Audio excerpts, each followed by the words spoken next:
Mesdames, Messieurs, bonsoir et bienvenue ici à Bakel pour ceux qui sont du Bundu.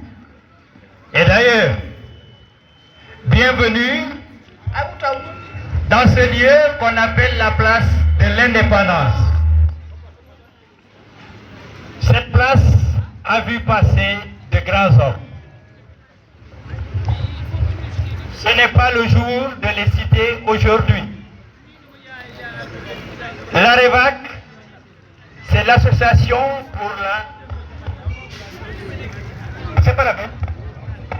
L'AREVAC, c'est l'association pour la revalorisation de la culture dans le département de Bakel. Cette association est heureuse de vous accueillir ce soir pour partager avec vous des moments culturels. Et c'est ainsi que nous allons, pour ce soir, passer à l'ouverture officielle, qui va commencer par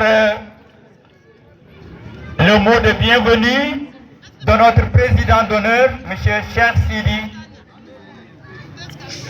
Cheikh Sidati Diboubou Ndiaye.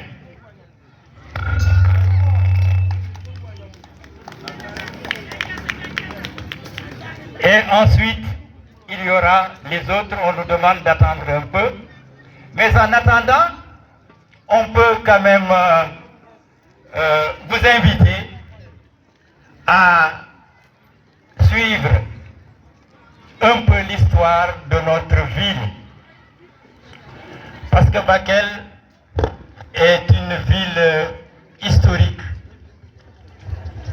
C'est une ville mystique, mystérieuse. Une ville qu'il faudrait coûte que coûte visiter ou faire visiter. Vous avez, quand vous jetez un regard à l'est, c'est la troupe de Soninkara Kafo. Soninkara Kafo, en soninké ça signifie, quand on traduit, c'est l'unité des soninké. Et de l'autre côté, en jaune, ils sont venus du Bundu. Parce que l'AREVAC veut que la culture que nous partageons ensemble, la culture soninké dans le Gayaga et la culture Pulaar dans le Bundu, que cette culture-là reste. Et pour qu'elle reste, il faudrait que la jeune génération comprenne à travers ce que nous allons montrer ce soir que la culture, comme le disait si bien le président Léopold Sédar Senghor, c'est ce qui reste quand on a tout oublié. Et cette culture est au début et à la fin du développement. Donc la culture a une importance capitale. Le patrimoine matériel est là. Il ne bouge pas. C'est le fort Ferrer.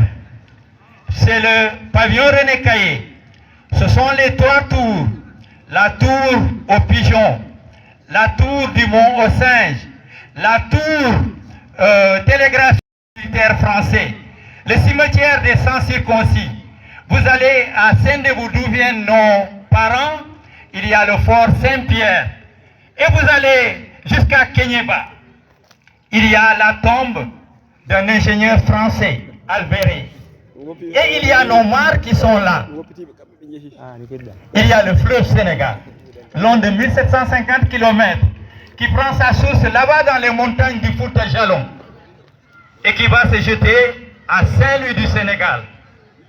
Saint-Louis du Sénégal, vieille ville française, dit-on, centre d'élégance et du bon goût sénégalais.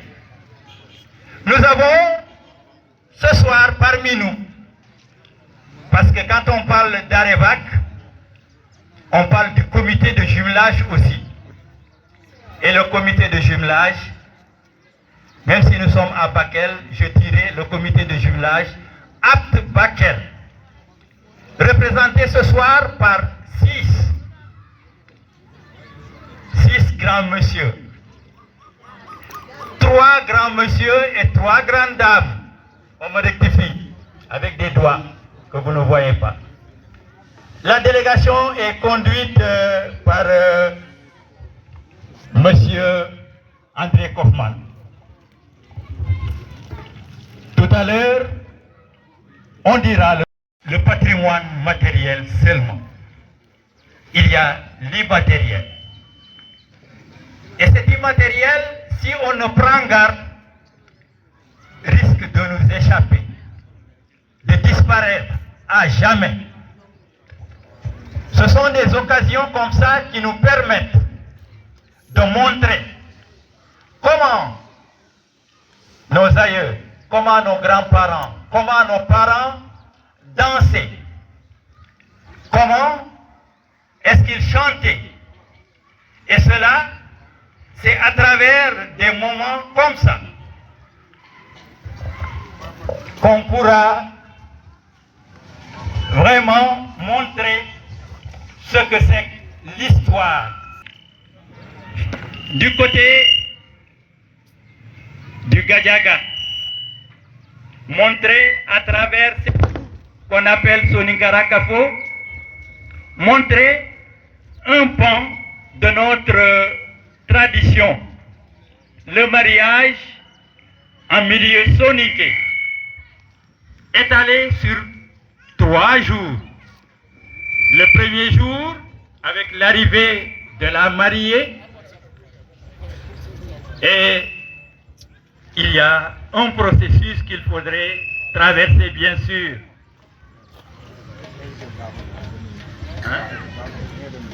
Et il y a aussi le Bundu qui va nous parler de Ndoye Sama, le président. Je suis sûr qu'il se réjouira. Ça, quand on parle de Bundu, ça va. Et il y a beaucoup de pas de danse.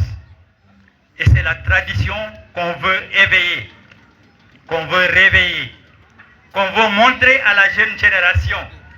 Et à travers la presse qui est bien représentée ce soir, les images iront un peu partout dans le monde et nous verrons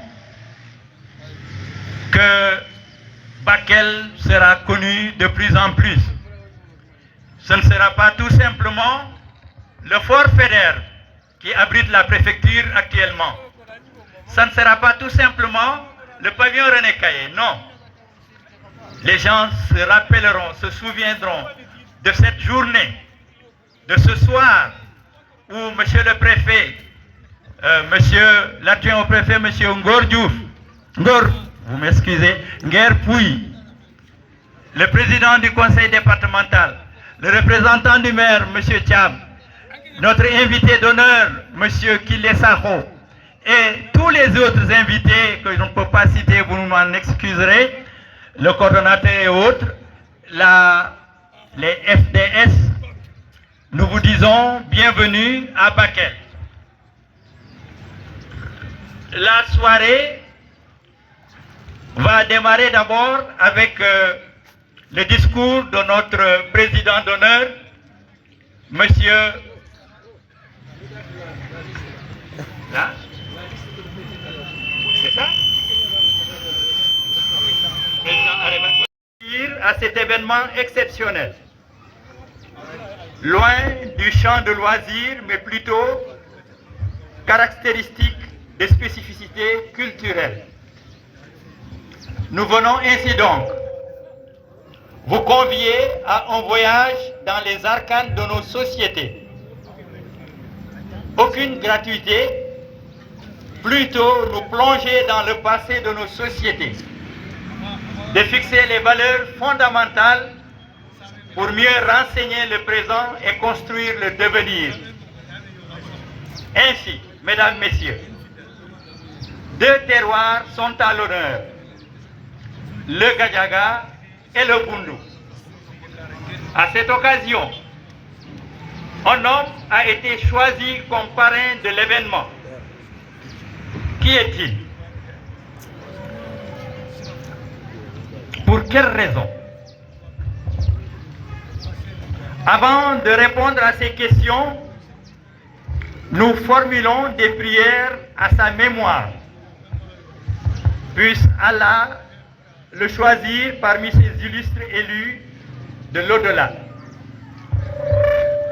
Le parrain de notre journée de patrimoine culturel est Hanoun Hamadi Segassi.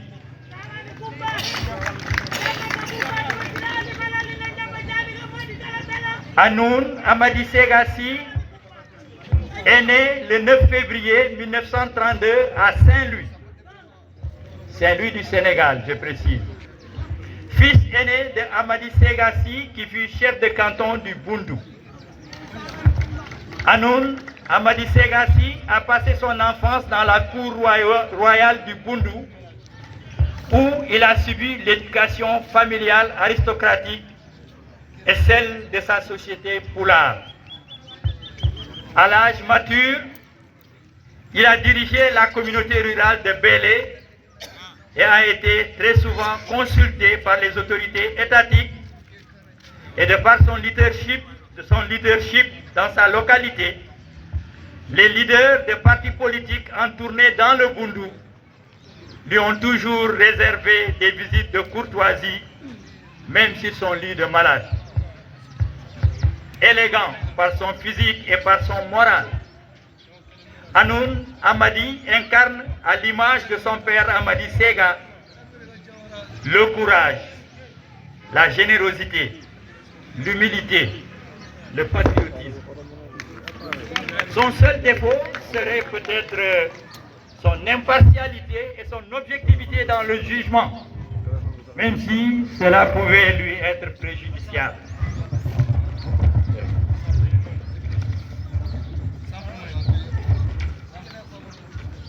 Pour chacun de ces éléments cités,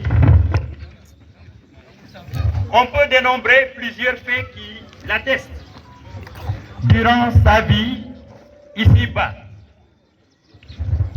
D'ailleurs, beaucoup l'appelaient le roi du Bundu. Au fait, peut-être le plus important, se demanderont certains esprits cartésiens, pour quelle raison ce choix? Loin de tout sentimentalisme et subjectivisme, et rien que le factuel. L'homme Hanoun Hamadi est toujours resté attaché à sa famille et à sa société du Bundu, ce terroir qu'il a vu grandir. L'Arevac l'a choisi comme parrain en plus des traits caractériels qu'il incarne. Pour sa proximité à son milieu, à son terroir, pour son sens élevé du jugement, pour sa générosité et son sens élevé du partage et de la solidarité, pour son attachement à la tradition, pour son humanisme. Alors, n'est-il pas pertinent d'offrir à la jeune génération, en référence, une telle hauteur d'âme? Tel a été le souhait et la vision de l'Arevac. Réhabiliter et fixer nos fondamentaux culturels et immortaliser nos hommes dont la vie et l'œuvre ont permis de mettre en mouvement des dynamiques productives pour notre jeunesse, pour notre société. Je vous remercie. Diawara, localité située à quelques kilomètres de Tiabou, Tiabou qui est ancienne capitale du Gadiaga. Produit d'une aristocratie soninké. Kile Saho force l'admiration par son calme olympien, son humilité, son respect des personnes et sa forte croyance religieuse. Venu très jeune par un concours de circonstances, et peut-être allons-nous même dire par la pugnacité du destin dans l'arène politique, qu'il a conquis les cœurs et les esprits de ses compatriotes qui l'ont porté à la tête de leur commune depuis 2014. Cette longévité aux commandes tient de sa capacité d'écoute, de son sens du partage et de la solidarité, de son humanisme. Nous vous remercions, mesdames, messieurs.